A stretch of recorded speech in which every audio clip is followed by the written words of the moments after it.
But my point is this. If we had TikTok during the Iraq war, kids would have been going nuts. You know, people were flipped out during the Iraq war and they were only watching that heavily edited cable news.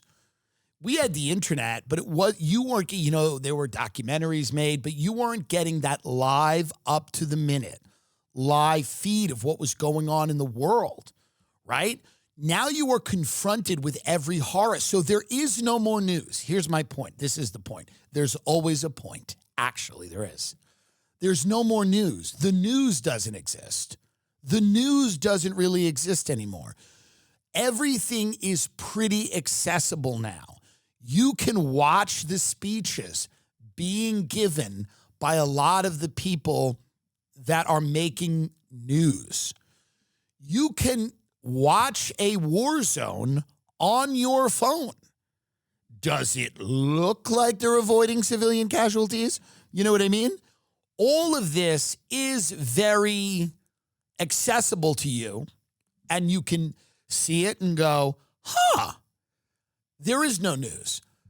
Doesn't really matter what Barry Weiss does with the CBS. Doesn't really matter. These institutions are done. We are getting it direct from the source now. We're getting it directly from the regions of the world that it is happening. That doesn't mean we're not subject to misinformation and AI and eventually deep fakes and all of that. Obviously, we are. But you have more information now, raw information, in your hand than you've ever had before. Children that are growing up right now are never going to go back to watching the CBS evening news. They're never going to go back to watching the CBS evening news. God bless the Ellisons and Paramount and whoever. It's just a dying brand. It's a dinosaur. The medium is crumbling. They have lost the public. And more importantly, they've lost young people completely, because young people are realizing they're being propagandized at a level that older people gladly accepted. It was normal. It was fine. Older people were okay with being propagandized as long as they got a few things out of it. The young people are getting nothing out of it. Wait, you're lying to us and I can't own a house? I can barely have a job? I have to be forced into the gig economy? I get to deliver burritos? And I have to listen to this bullshit? And I have to pretend that this is all real? And I can't afford frozen yogurt with my girlfriend? And I have to go along with this horse shit? And I have nothing and no money for it? If you're doing something, you want to get something out of it. If you are going to delude yourself and believe the bullshit on the news, you have to get a little bit out of it. And what Americans got for many years was a patch of dirt, a little driveway, and a chance. They don't have any of that anymore. We've taken that all away from them. We've pushed them into a gig economy. We've pushed them into the hellscape of rent that goes up every single year. And the propaganda is actually getting worse. It's getting more disconnected from reality, more Orwellian. We're asking them to believe crazier and crazier things and taking away the little bit that most people had. People don't want to be billionaires. People want a house, a family, a little retirement plan, some money in the bank if there's an emergency. They want health care. They want some kind of steady job. They want a community with people that share their values. They're getting none of that right now. They're getting none of that. They're getting Kris Jenner's third head. Kris Jenner has a third head. And everybody's excited by it. People will tell you, the people that don't have any of those things will tell you that they like Kris Jenner's new head.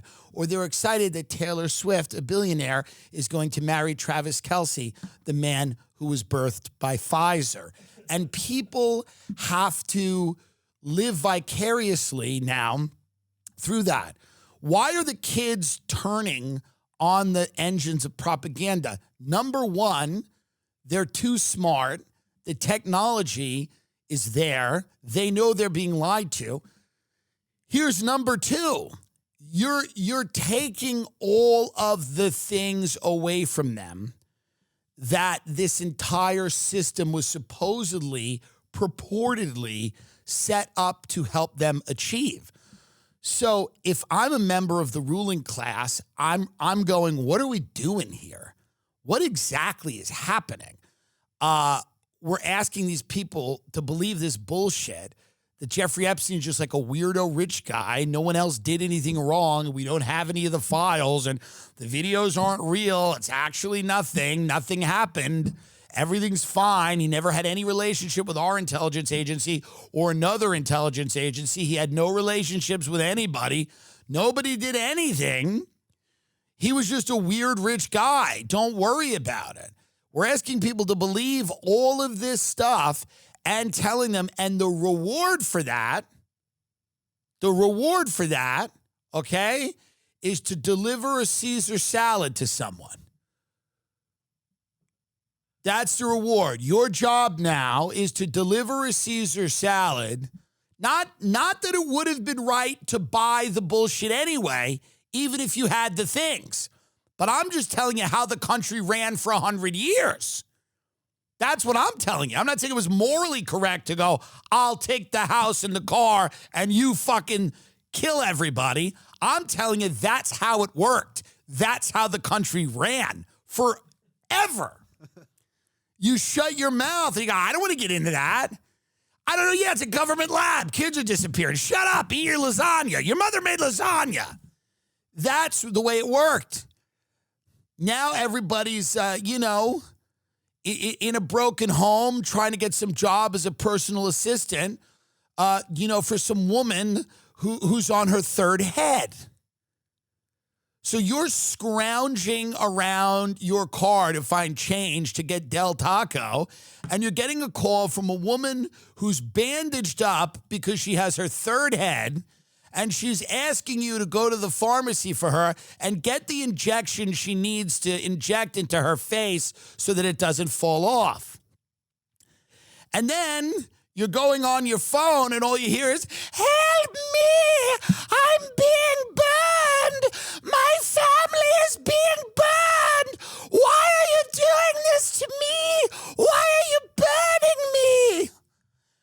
Do you see how it's an unsustainable model? Do you see that? Do you understand that? Am I completely... You know what's interesting about these Trader Joe's bagels? They look better than you think they would. They actually aren't.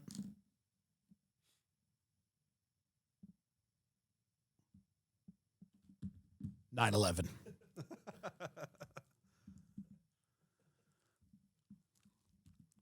Not good.